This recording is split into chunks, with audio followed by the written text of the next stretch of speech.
Welcome back to the channel, and this is going to be a demonstration of 4-wire resistance measurement using the MTR105 Rotating Machine Tester from Megger.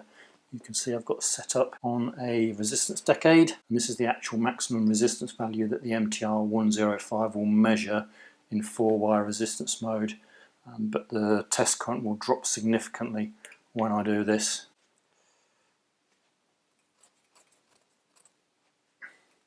So that's the value it comes back with. Let's say it lacks a little bit of accuracy at this. It should be 620 kiloohms on the box. If I take it up to 640 and try testing it, you will see it comes back to test failed. It just doesn't like it. If you go too high, if I go up to 740, you can see that it can't supply the test current at all, and it actually blanks out and won't allow you to do any testing, because it doesn't see the proper connection there. Now, for a 200 milliamp test current, the maximum resistance value it can use is 10 ohms. So I've reset the resistance decade to that, and we'll give that a press. We'll see. So it comes out with 10.1 ohms, but it's only given 164 milliamps test current, 10.1 ohms, and we're on 10.08 ohms on the fluke against 10.1 on the MTR105, so yeah, good accurate reading there. And you do also see another difference between this style of instrument and the MTR105 with the higher test current. You get a fairly instantaneous reading, fairly accurate, whereas you can see the fluke is slowly building up. If you leave it for a while, that will get much closer to the 10.1 ohm reading that's shown on the MTR105. Okay. So that's its highest value reading. Its actual minimum reading is 10 microohms on a 1 milliohm range. I can't go that low. I do have a 500 microohm resistance that I'll test it on, but I'll have to do a little bit of a shuffle around of the equipment to enable me to do that test. So we've had a little reset. We've got a different resistance box here. This is a 500 microohm and a 10 milliohm resistance. They are both in a 4-wire test configuration, and then this top row here is a 100 milliohm, 250 milliohm and 560 milliohm, all in series with one another. The leads I'm using are a set of leads that I use for calibration purposes. They're not the leads that come with the MTR105. I'll use those later when testing the winding simulator. So we'll give test button a press and we'll see how close we get.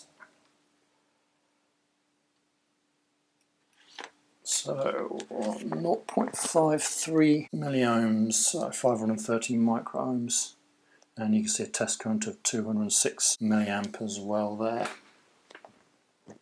So what I'll just have to do is a quick swap of the wires, and we'll measure the 10 milliohm as well. May as well, since it's here. Now, to test these such low resistance values, this is beyond the test range of the 8846A, so I'd actually have to test these for a comparative value with the micro-ohm meter. So 10 milliohm, that's 9.9 milliohms. So what I'll do is just hook up the micro-ohm meter and give you a comparative value. Alright, so we've got the leads that actually come with the MTR105 here, and we'll hook up to the winding simulator, which is in open winding configuration at the moment, and just show that test. You can see here the leads that come with the MTR105 are a set of Kelvin clips at the end. They are marked up current from a red, so you can identify which way around to have the clips if it requires it. And you also have here right angled connectors to go into the instrument. And the only thing I would say is that I found these to be a little bit awkward to use at times. Personally, I would have preferred a straight set of jacks at this end of the lead. For me, it would have made it a bit easier plugging them in. So for open winding test, I'll put on there, and that's my U winding, and we'll hit the go button. So 1.8132 for U, and we'll go to V winding. So obviously when I'm testing a motor out, I'm looking more for a balanced set of readings rather than a specific value, and that kind of interests me a little bit as to why Megger have gone down this 4-wire route, because I only tend to use 4-wire resistance measurement when I'm looking for absolute accuracy.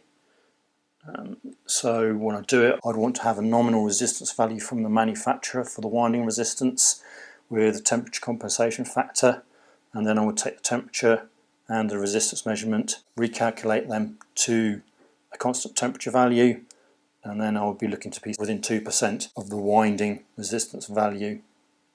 Now for kind of standard 3-phase motors, I've never ever seen that winding resistance value from the manufacturer. So for me, the 4-wire resistance doesn't add that much value to the instrument. What I would have preferred to see for this kind of test would have been a 3-phase resistance measurement off the 2-wire resistance value, and then it would have matched in with, as you've seen the other video on the 2-wire resistance. As I pointed out, you can do 3-phase voltage, you can do 3-phase insulation resistance. For me, to have a 3-phase resistance measurement 2-wire would have kind of rounded that test system off a lot better than adding the 4-wire. But it's what Megger have put in there. It does often intrigue me as to the design decisions that these manufacturers make with their instruments. But that's just my opinion, of course. Here's a couple of tables of the resistance measurements made on the winding simulator.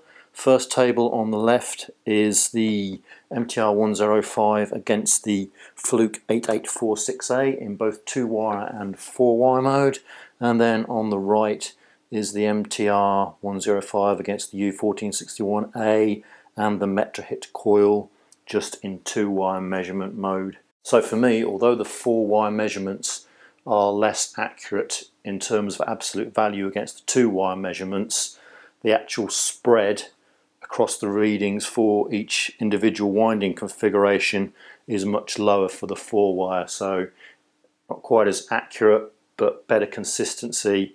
Sometimes that happens when I'm testing these simulators that I build up with a 4-wire mode. Different instruments seem to react differently to specific simulators. I presume it's just one of those instances as to why the 4-wire measurement is that little bit more out on the MTR105. Because when you look at the results against just pure resistance modes, the MTR105 is fine, has great accuracy, no problems. So just one of those things, I think.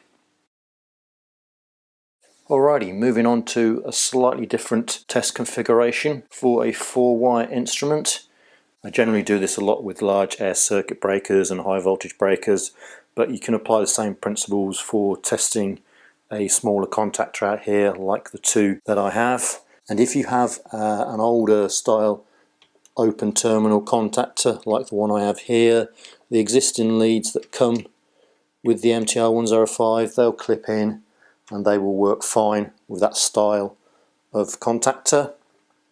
If you have the more modern style of contactor, such as this Telemecanique one down here at the bottom, Megger do as an optional extra these Duplex Probes, and these are exactly the same leads as the crocodile clip ones that come in the instrument. It's just that they've got this dual pin mode for getting into tighter spaces. If this doesn't work, there are other leads out there such as these ones here. This is a concentric style pin. Hopefully you can see if I show how well that. So this here is a concentric style pin. These particular leads are from Tenma's. I think Hyoki also do a concentric pin as well, but they're also available for even smaller contactors if you struggled. So for the actual test setup, all I need to do is bring on the contactor. I've got a 110 volt AC supply here to do that with, and hit the go button, and that's the contactor closed up. I'll just swing him around a little bit so that we can look at what's going on a bit better. I'll switch the light on so you can see. Okay, so what I'm going to do with this for a bit of variation, I'm going to go to Uni Directional Mode, and because I need both hands to operate the probes, I'm going to switch them into Auto, and this should automatically take readings for me. And push him in there.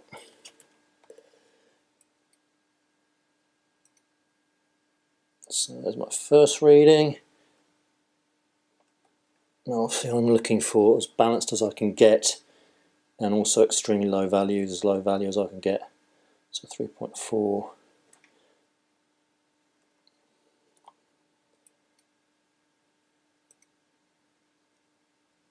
.01.